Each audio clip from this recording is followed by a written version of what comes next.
Dan hebatnya Eyang itu apa namanya, kepada siapapun yang dia peluk itu memaintainnya bagus gitu.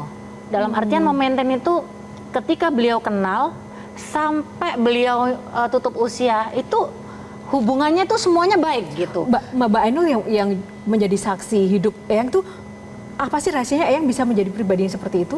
Karena Eyang itu menurut saya adalah sosok yang kalau menurut aku hatinya mulia gitu, baik gitu. Jadi dia tidak memilih siapa yang harus dideketin dan tidak harus perlu minta balas budi.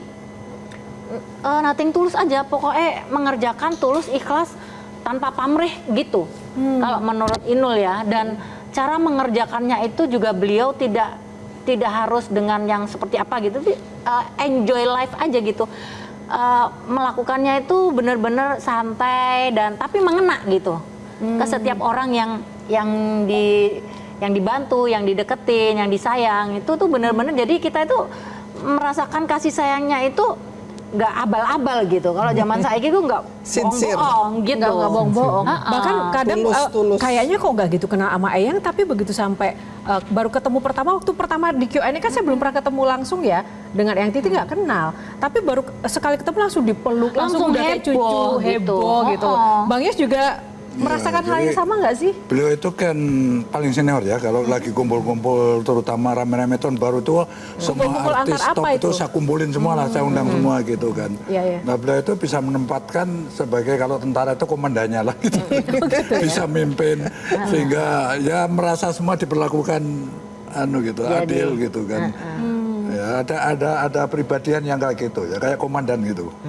Itu. Nah, bisa ngelit semua gitu, dari yang gede, sing tua, sing nom, sing muda, yang nenek-nenek, yang kakek-kakek, pokoknya semuanya itu beliau ngelit itu dengan enak gitu. Makanya semuanya menerimanya dengan hati gembira gitu, dengan sukacita aja gitu. Nah, biasanya nih ya, orang yang selalu menebarkan kebahagiaan, selalu berbagi hati, materi, pikiran segala macam kayak yang Titi, itu kan juga pasti ada capeknya dong, ada lelahnya. Pernah nggak sih? Nggak sih Mbak Peti, Eyang tuh mengeluh kapan beliau tuh kadang lelah, capek? Iya, dia kadang-kadang selalu memonitor ciptaannya, dan dia tuh selalu menilai ciptaannya tuh 6 dari 10. Jadi dia tuh mengharapkan generasi muda atau yang lain-lainnya harus lebih bagus dari dia. Ciptaan tuh maksudnya apa nih? Ciptaan lagu. Oke. Nah, pernah juga dia itu lagi bingung gitu, mau ngarang lagu apa, makanya muncul apa-apanya dong. Itu sebetulnya kegundahan dia. Dia lagi karena dia melihat bangsanya Rituk Harahap, kok orang Batak, laki-laki, lagunya kok melo, bisa kok saya nggak bisa gitu. Dia kagum, dia kadang kagum sama orang. Terus banyak kekaguman dia dengan seniman-seniman yang lain. Nah kemudian dipikir saya mesti ngarang apa lagi ya. Nah itu apanya dong? Oh, itu hal yang bikin beliau capek. Tapi ya, dalam keseharian itu kan bertemu orang, berbagi, menolong orang gitu. Tapi emang Eyang itu nggak hitung-hitungan loh. Sama Inul juga gitu. Nggak hitung-hitungan itu dalam arti nggak perhitungan, nggak hitung-hitungan. Inul tuh pernah dalam menghadapi susah misalnya gitu, lagi perlu apa gitu ya. Pernah suatu cerita Inul tuh lagi ya namanya dicekal ya. Dicekalnya itu nggak ada income. Eyang itu, aku tak mikir sih Inul. Terus kuwi apa? Nek orang jawabnya terus piye? Oh, piye gitu. Jadi actionnya ada, oh gini aja. Ya apa nek kowe nyanyi mbak aku, ayo golek job wong loro, ayo cari job berdua gitu. Terus pernah suatu ketika misalnya yang aku lagi pengen jual cincin, gak usah wis, sekian gini wis. Kon tak kayak duit, kok nek kon duit, ambilin lagi cincinmu apa segala macam gitu. Dan itu memang mungkin Tante Peti nggak tahu gitu. Ya, karena Eyang itu kalau datang nggak tahu. Karena aku kalau datang, Eyang, aku mau ke situ. Ya sini cepetan, ngomong gak ada uang gitu. Aku kemana? Kepancoran sini kan biasa ya gitu. Ya udah di situ tuh udah curhat di kamar itu ngobrol apa. Iki vitaminku yo, iki aku kok nek anu ngene. Jadi ceritanya itu udah ngalir aja gitu. Jangan-jangan lebih terbuka sama iya. Inul, benar. Kalau sama Mbak Jadi Peti, saya bilang gini ke Inul, Nul, sebetulnya ibuku tuh perjuangannya dia ke kamu tuh lebih loh dari perjuangan ke anak-anaknya. Tapi saya sebagai orang yang harus bisa melihat bahwasannya ada hal positif. Jadi saya juga bilang sama Inul, terima kasih ya kamu udah ada di episode kehidupan ibu saya, karena Saya juga jadi terima kasih saya banyak. jadi saya melihat bagaimana manusia itu, sejelek-jeleknya manusia itu yang harus berguna bagi manusia lain. Nah, beliau lah ini, ibu saya ini yang menjadi role model dari saya, anak saya, cucu saya. Karena beliau itu bisa memanusiakan manusia dengan contoh aktual, faktual, bukan hanya wacana. Bukan hanya wajah. Nah itu Bang Nggak Yos, gimana ya hitung-hitungan caranya agar para... Yang saya ingat nggak hitung-hitungan tadi loh. Oh kenapa? Jadi aku Iya. juga kadang-kadang gimana ya, beliau ini bagaimanapun kan profesinya penyanyi. Penyanyi. Kalau tanya Mbak, wah, wis rasa dipikir. Gitu. Nggak usah dipikir tapi nggak dipikir beneran. Ya. Kita jadi Mau sudah ngasih susah lah yang ngukurnya ininya ya. berapa Beliau itu kan penyanyi gitu ya, kelas ini lah bayarannya bukan. gitu ya. Oke. Tapi kan sudahlah. waktu Aku Inul lewat susah staff saja kan, lah, aku sendiri iya. nggak enak hati gitu kan. Pokoknya yang pantas-pantas saja lah. Gitu. Waktu Inul susah kan tinggal telepon Oh, gubernur Mario. kan bisa gitu. Jadi ada ininya lah, resiprokal. Oke, baik, menarik sekali.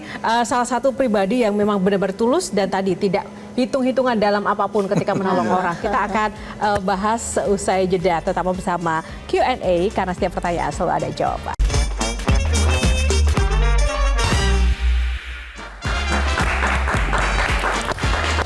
Aduh, rasanya banyak sekali hal yang di kepala ingin ditanyakan, tapi satu hal yang membuat saya penasaran, mungkin singkat-singkat saja. Misalnya dari Mbak Peti dulu, 17 hari yang berpulang, hal apa yang paling berubah dalam hidup Mbak Peti, yang Mbak Peti rasakan?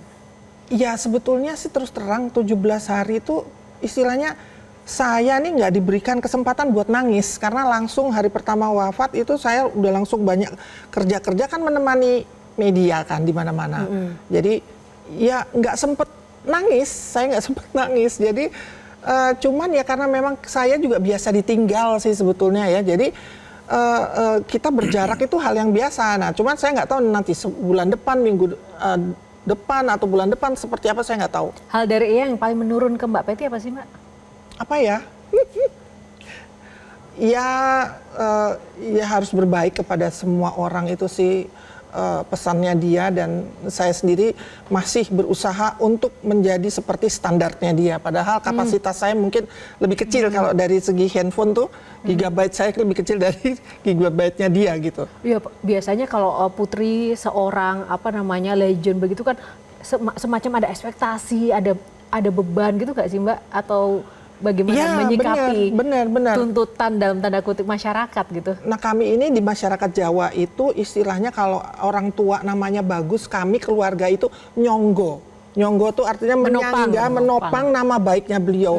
Minimal saya, anak cucu saya semua behaviornya di masyarakat itu bisa dipertanggungjawabkan lah, minimal seperti itu. Oke. Tapi ya kalau bagusnya ya mungkin ya insya Allah, alhamdulillah seperti saya misalnya ngikutin karirnya. Karir dan juga karakter baik Ya dari betul. Eyang.